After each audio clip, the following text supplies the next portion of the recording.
Vivre FM podcast.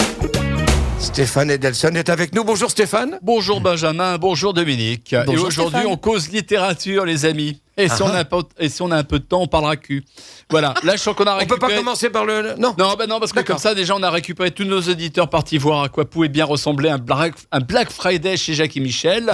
Et à nous, maintenant, de parler best-seller. Car best-seller, quand tu nous tiens. En attendant Gone with Carlos Ghosn, nous allons faire une immersion dans l'histoire du premier serial killer des temps modernes, industriel même, Holmes. Pas Sherlock, mais Henry Howard Holmes, HHH pour les intimes.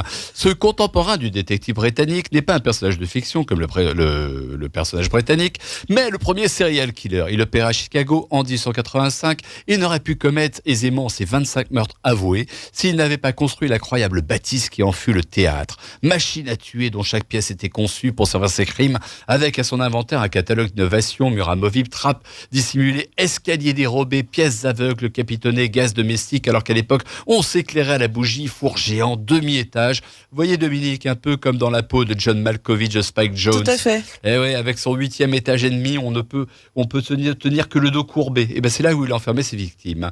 Le château, c'est ainsi qu'on appelait la bâtisse de 3 étages sur 5000 mètres carrés. Et tout ça pour de l'argent.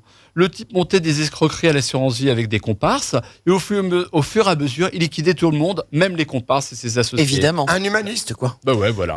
Même pas si sadique que ça. Moi, un peu quand même, hein. Faut lire le bouquin. Un peu brouillon, il s'est fait piquer. Il a avoué 26 meurtres dans ses confessions qui sont à la fin du livre. Ça fait une petite centaine de pages, c'est génial. L'auteur Alexandra Midalest est une chercheuse en design suisse. Elle se penche sur son domaine de prédilection, le design. Le meurtre en série dans un principe de mécanisation à la rencontre de la maisonnée idéale. Voilà. C'est aux délicieuses éditions de la découverte pour 12 balles. Qui dit mieux celui qui appelle Vivre FM n'aura rien, parce que Dominique m'a déjà piqué le bouquin. Voilà, on peut pas faire mieux. Je passe donc directement au second, et qui dit second dit dernier livre du jour. Là, nous sommes à mi-chemin entre Joseph Conrad, au cœur des ténèbres, et Victor qui pète de Pelot et Matisse, cher à mon fils Pavel, au cœur du caca. Tel est le nom de cette opus de 2 japonais, Yori Fuli et Fujita. Ouais, un Fujita pour 25 balles, c'est pas cher. Le premier est illustrateur, le second docteur en médecine. Et là, en 160 pages et autant d'illustrations, toujours de couleur jaune, je montre ça à petits comparses, il nous explique tout ce que nous devons savoir sur nos cacas, selles d'éjection, excréments, fientes, shit, scheisse, merde, drek, et encore, je continue, à l'emporte-crotte, comme on dit. C'est le bréviaire indispensable avant de vous mettre à table au soir du 24 décembre. Bien sûr. Ou, bah oui, bah évidemment. Ou un 25 midi. Merci Michel pour ces super huîtres. Voilà. Sachez que l'homme en produit 1,365 milliard tonnes par jour. Et si on rapporte ça sur une épaisseur de 1 cm et qu'on en tartine la Terre, notre planète, la principauté de Monaco serait recouverte en 22 minutes. Ça relativise le glamour de Stéphanie de Monaco, d'Albert et de tous les Grimaldi. Voilà. Alors, si vous mangez des légumes, parce qu'après il y a plein d'explications, hein, parce que c'est un bouquin scientifique quand même.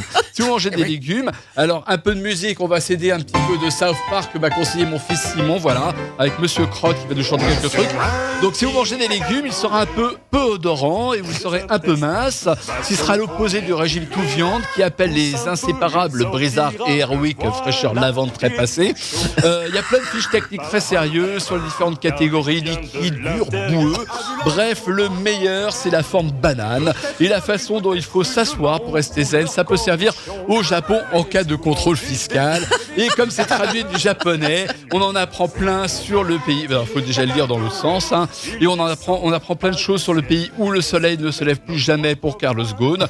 Coup de chapeau aux équipes qui ont fait la VF. Patrick Honoré, Jessica S, Julia Lamotte. J'aime beaucoup Julia Lamotte. Je trouve que c'est vraiment bien senti. Joli nom. Ouais, vraiment. Alexandra de Belloir et Simon Edelson, que j'ai remercié pour le conseil musical. On trouve ça là dans toutes les bonnes librairies. Je sais pas, chez Vendredi, rue des Martyrs par exemple. Et puis autrement, regardez sur le site, c'est mieux qu'Amazon. Eh bien, merci. Au cœur du caca. Au cœur du caca. Merci. C'est génial, Dominique. Merci Vous avez Stéphane adoré ça. Edelson pour cette chronique bien torchée. Qu'on va retrouver en podcast. Jaloux. Sur vivrefm.com. Vivre FM Podcast.